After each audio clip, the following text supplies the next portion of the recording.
Well, let's go more now to that breaking news out of New York City. Authorities arresting and right now questioning Luigi Mangione in the connection to the murder of health insurance boss Brian Thompson.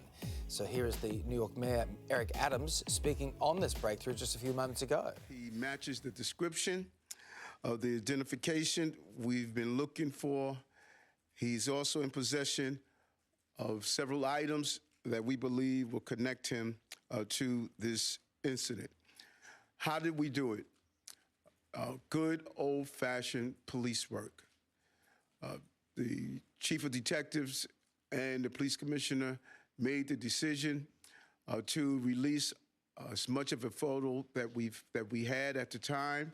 We sent it across the country, and someone, a McDonald's employee, did something we ask every American to do. If you see something, say something. It is a major breakthrough, isn't it? For more, we're joined by former FBI agent Scott Curtis, live from New York. Scott, good morning to you. So this man police have arrested, the 26-year-old, allegedly had a similar gun as the one used in the shooting. What do you make of this development this morning and how police managed to get to this point? Well, it's a great development for everybody, for the public. Great work by law enforcement here.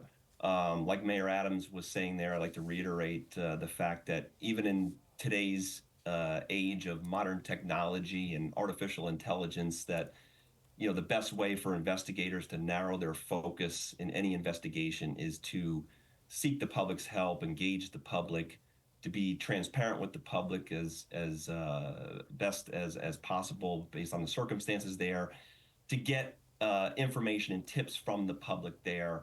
That's the quickest way, in my experience and in my opinion, there to again narrowing the focus of the investigation there, and the fact that we had an image to disseminate to the public here reminds me a little bit of the Boston Marathon bombing situation, where there was some debate about releasing those images there, and luckily the police there also took that step, and that narrowed the time in identifying those subjects. So, Scott, now we have this alleged attacker in custody, and the movements lead up to attack and to him actually being caught seems quite weird. I mean, you've got this person who they were saying it was like almost like a professional hit. He was like, the gun was jammed, he knew what he was doing, but now he's been caught with the weapon potentially on him.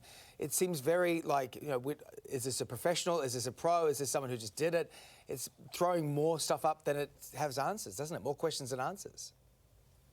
Well, a lot of mistakes that were made, and that's often how we catch these criminals, right? Because, you know, there is never really the perfect crime that's perpetrated by anybody. Everybody makes mistakes, whether those are self-inflicted or those were caused by the circumstances at the scene, unintended circumstances of things. But here, holding on to that weapon, holding on to the false identification that he used at the hostel in New York City there, clearly, you know, links him to that situation there and will make it easier for law enforcement to charge him going forward. There are a lot of curious elements to this case, including the monopoly money found in his bag, the fake IDs, we've mentioned all of it. So no doubt we'll be learning more in the coming hours and we'll stay across it. We appreciate your time, Scott Curtis. Thanks for joining us this morning. Okay.